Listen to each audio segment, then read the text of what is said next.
DM Hotline. Player becomes hopeless/dejected over any minor negative thing happening to them. Hey Sam, got a problem here. I've been running D&D with this group for 4+ years, and this is the 3rd campaign they've played in. We'll call the player in question K. Kevin's back. Anytime K's character is down or is in a suboptimal position, he shuts down. He disengages from the table, becomes extremely dour, and often scolds other players for even trying. This campaign has been set up as a building an army to overtake the impending evil campaign. So most of the players at the table are controlling multiple characters. K is playing a melee-only fighter and a bard. Recently, when his fighter was unable to attack a dragon for a single round because it's flying to reposition, he'll not only refuse to do anything with the fighter, but he'll also refuse to do anything with the bard, despite still being able to hand out bardic inspiration or cast something basic like a damaging cantrip, let alone many of incredibly strong spells. Whenever his bard was CC'd or unconscious, he had to be convinced to attack the enemy with his fighter in a previous battle. Real quick, I don't know how common this language is. CC'd stands for crowd controlled. What OP is saying is that the bard got hit with some ability that took them out of combat. Think like polymorph will turn you into a sheep so you can't do anything. That would be crowd control. You're not necessarily dead or unconscious. You're just kind of you're stunned, basically. This may seem like he's timid overall and shuts down easily. You would be wrong. He will often make knowingly reckless decisions and purposefully stupid actions to play out jokes on his characters. It seems like if he wants to go down and goes down through his own decision, everything is fine. But when it's a knowingly dangerous fight and his bard is half HP from a dragon's breath, he won't even move his character away or cast a spell. He just wants to toss his dice out the window and leave. Any advice? Him leaving is off the table. This is not a 2-week problem. So it looks like Kevin is back with a vengeance. I want to get the obvious out of the way first. Whenever there's an issue that comes up in DM Hotline, I sometimes forget to point out that communication is the first step to any issues involving a problem player. Talk to them, tell them your grievance, tell them your problem, and then communicate with them. And make sure you come from a place of understanding, like understand where they're coming from. Make sure you get all the information and then tell them where you're coming from. It's really important to establish that line of communication because you're not going to get anywhere if you don't. I've talked about this in a previous video. The easiest way to start an argument is to just ignore what the other person is telling you. Just don't listen to them and make sure they know it. Make sure they know that you don't listen to them. It's the easiest way to start an argument. So step 1, whenever there's a problem player, no matter what's going on, talk to them. And when I say come from a place of understanding, I mean don't approach this with judgment, or rather make them feel like they're being judged. Because when you use specific language, like he will often make knowingly reckless decisions and purposely stupid actions to play out jokes on his characters, it kind of comes off. I don't know if you intended it this way. I'm going to assume that maybe you didn't. But it kind of comes off like you're judging the person, not even the character, the person, because this says he will often make knowingly reckless decisions and stupid actions to play out jokes on his character. So it almost comes like it comes off like you disapprove of the person themselves. So keep that in mind when you communicate with them. One thing that I will absolutely not tolerate at my table is trying to bring down other people's fun because you're not having fun. This is something that absolutely needs to be addressed mid-session. Do not wait till after the session to have this conversation right here. Scolds other players for even trying. I'm okay with like disengaging from the table, being dour. I get that your character's down, you're miserable. I get it. Stepping away from table might actually be the best thing so that you can kind of be away from, the source of your misery. But scolding other players is absolutely not going to be tolerated. All of this you can address out of game, pull them aside, talk to them.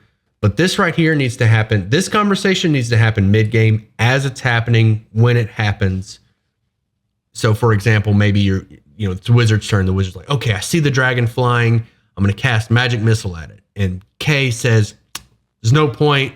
We're going to die anyway. So Why bother? Right then and there, you address it. Kay, I know you're upset, but you're not about to make it everyone else's problem.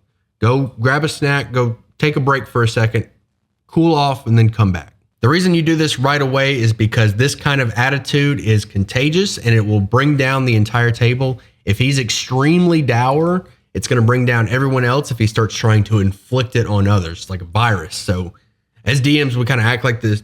We have to act like the CDC and, create a barrier, quarantine off this misery, this ball of misery that's about to start spreading across the table. You want to absolutely lock it up. You may not be able to fix, but you can at least quarantine it off so it doesn't spread. The good news is that this player actually cares about the campaign, or at the very least cares about his characters, because he gets really emotionally attached to them, gets bummed out when bad things happen. This is clearly a sign that they are invested. So that's a good thing. And if communicating your issues with this player doesn't work, then you're going to have to be the one to budge, because you said him leaving is off the table. I'm not sure what you mean by this is not a 2-week problem, but if him leaving is off the table, like he's not going anywhere. So if he's not going anywhere and he's not going to change, then you're going to have to be the one to budge. Otherwise, this is just going to keep happening. So you're going to have to be the one to change. My advice for that specifically, for changes that you can make to at least mitigate, is you're going to have to create scenarios where they won't be put in this situation where they refuse to do anything. For example, maybe the bard and the fighter are given abilities that can be used to get the other one up if they go down. That way, Kay's turn is still being spent fixing the situation that they're in if one of them goes down. Also, you may not agree with this, but they built a melee only fighter. They're not going to use range. So putting them in situations that require range is on you. I don't necessarily agree with not having a ranged option. I think that every character should. But if that's not going to change on their end, it has to change on your end. One thing that you could do, since it's melee only fighter, you could give them a melee weapon or enhance their current melee weapon with the ability of having a ranged attack. That they can basically just use their melee attack at 30 feet, give them like a huge amount of reach, a temporary amount of reach. Like maybe you could have a magic sword that says you can make melee attacks at a range of say 30 feet, 60 feet. And that kind of gives them a ranged option, but lets them keep their melee focus. And listen, I know that's probably not the advice that you were looking for. Like, how do I run a game when I have this immovable object sitting at my table? But that's really the only advice that I can give as far as how to run the game when Kay isn't willing to change.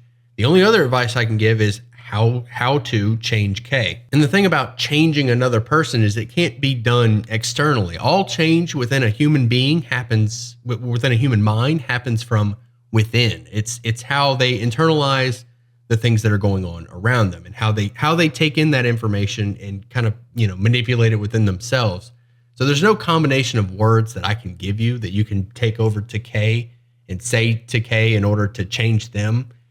I can give you advice, and there are things that you can say that, as long as they're willing to take in the words that you're saying to them, then there will be some kind of change or some kind of internal work being done. But if it's not presented in the right way, and if they're not open to being changed, then there's no way that you're going to get through. And if you're interested in what that looks like, then you need to look no further than your own post. See right here, any advice, ?